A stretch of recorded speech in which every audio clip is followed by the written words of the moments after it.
देहरादून में पिछले 8 सालों से पहाड़ी खाने के लिए फेमस रेस्टोरेंट देसी चूल्हा लोगों की पहली पसंद है। देसी चूल्हा एक ऐसा रेस्टोरेंट है जिसने देहरादून शहर में सबसे पहले अपने ग्राहकों को पहाड़ी खाना परोसा था और आज देहरादून शहर में बड़ी संख्या में पहाड़ी रेस्टोरेंट खुल चुके हैं। किंतु वो कहते हैं नया 9 दिन पुराना 100 दिन, यानी कि नए की तुलना में पुराने पर अधिक विश्वास होता है और ऐसा ही विश्वास ग्राहक देसी चूल्हा रेस्टोरेंट पर भी करते हैं। और यही कारण है कि देसी चूल्हा आज अपने एक नए रूप में और नए स्थान देहरादून के फेमस गांधी पार्क के ठीक सामने बनकर तैयार है।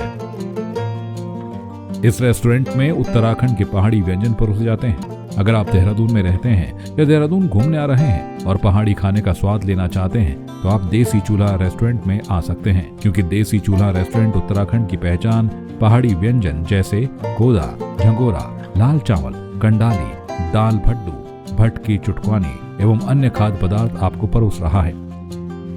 देसी चूल्हा रेस्टोरेंट के संचालक सुरेंद्र अंथवाल बताते हैं कि वो सन 2016 से देसी चूल्हा रेस्टोरेंट के माध्यम से लोगों तक अपने पहाड़ी खान पान को पहुंचा रहे हैं और शुरुआत में उन्हें काफी परेशानी हुई, मगर समय के साथ उनकी मेहनत रंग लाई। 2016 में हमने खोला था, तो हमारा ऐसा प्लान था कि इसको पहले तो हम पहाड़ी फूड खोल देते हैं, क्योंकि यहाँ पे था नहीं और हम लोग गुजरात वगैरह में रहते थे, बहुत ट्रैवल करते थे, तो हमें ऐसा लगता था कि एक पहाड़ी फूड का कुछ है ही नहीं है देहरादून में। अगर किसी को पहाड़ी फूड खिलाना है, कोई गेस्ट आया है तो उसे घर ही खिला सकते हो, कोई ऑप्शन नहीं है आपके पास रेस्टोरेंट में। तो ये सोच के साथ हमने रेस्टोरेंट खोला 2016 में।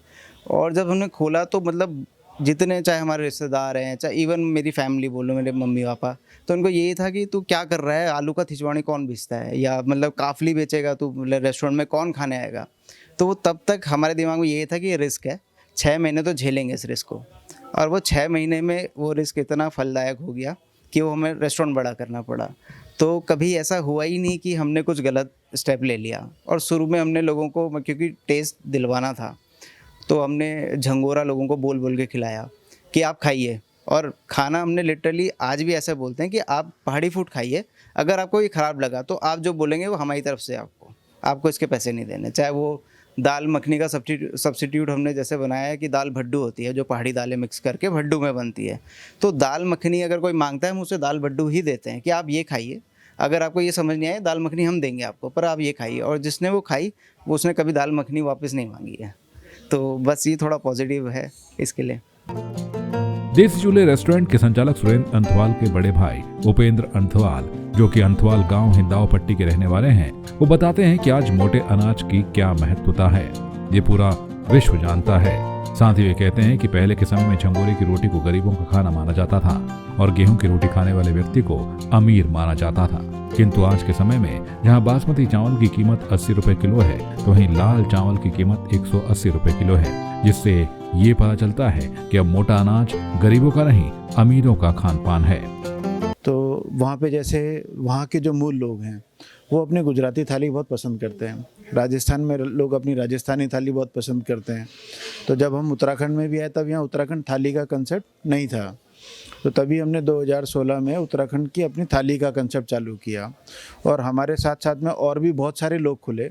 मैं उनकी एक कमी नहीं बोलूँगा, लेकिन ये बोलूँगा कि लोग अपने रास्ते से भटक जाते हैं। कुछ दिन के बाद जब ये हमारी पहाड़ी थाली नहीं चलती है, उसका भी कारण है, उस पर चर्चा करेंगे, तो वो लोग वापस मोमो और चाउमीन बनाना शुरू कर देते हैं। जैसे शुरू करते हैं तो वाइबिलिटी घट जाती है। वो वाइबिलिटी घटने की वजह से उनको लगता है ये तो चल नहीं रहा है, इसको बंद कर दो। तो बहुत सारे आउटलेट खुले और बंद हो गए, खुले और बंद हो गए। मोटिवेशन के तरीके से देखा जाए तो बहुत अच्छा लगता है कि यार पहाड़ी खाना हमारा डिफरेंट है और अलग रहेगा, हम इसको बेच पाएंगे।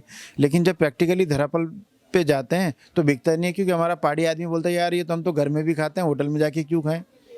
बिल्कुल बात सही है। पौष्टिकता के आधार पे देखते हैं तो हमारा खाना बहुत पौष्टिक है। ये यूनाइटेड नेशन ने भी मान लिया और मोदी जी ने, माननीय प्रधानमंत्री जी ने अभी मिलेट मिशन भी चालू किया उसके ऊपर में, तो वो पौष्टिक है। लेकिन हमारे उत्तराखंड में अगर आप समझेंगे पहले से, तो पहले के परिवेश में झंगोरा खाना या कोदे की रोटी खाना एक गरीबों का खान पान माना जाता था कि यार ये गरीब आदमी क्या खाता है, कोदा झंगोरा खाता है, और अमीर आदमी क्या खाता है, सफ़ेद वाली रोटी खाता है और सफ़ेद वाले चावल खाता है। तो ये मानसिकता जो लोगों के अंदर धीरे धीरे भरी थी, तो लोग इससे दूर हो गए। और हमारी युवा पीढ़ी जो निकल के आई उनके मन में ये मानसिकता रही चमक को देखते हुए कि यार बर्गर है, पिज़्ज़ा है और जो वाइट ये मैदा है ये सब बहुत बढ़िया है खाने के लिए। अब हम इस चीज़ को किस फ्लेवर में लेके आ रहे हैं, हम इसका ये फ्लेवर ये डाल रहे हैं। क्या पुराने ज़माने में उस समय राजा रजवाड़े नहीं होते थे, उस समय क्या हवेलियाँ नहीं होती थी, सूबेदार जागीरदार नहीं होते थे, ये लोग भी यही खाते थे। लेकिन झंगोरे की खीर बनती थी तो उसमें किशमिश भी होता था, उसमें केसर भी होता था, उसका भी एक स्टैंडर्ड होता था और खाने का भी तरीका होता था। तो हम उस स्टैंडर्ड को वापस लेके आ रहे हैं कि ये अब तो गरीबों का खान पान नहीं है। आप बासमती चावल ले लोगे अच्छे से अच्छा, मैं 80 रुपये में दे दूंगा, और आप लाल चावल लोगे वो 180 रुपये किलो मिलेगा। क्यों मिलता है? क्योंकि ये अब अमीरों का खान पान है।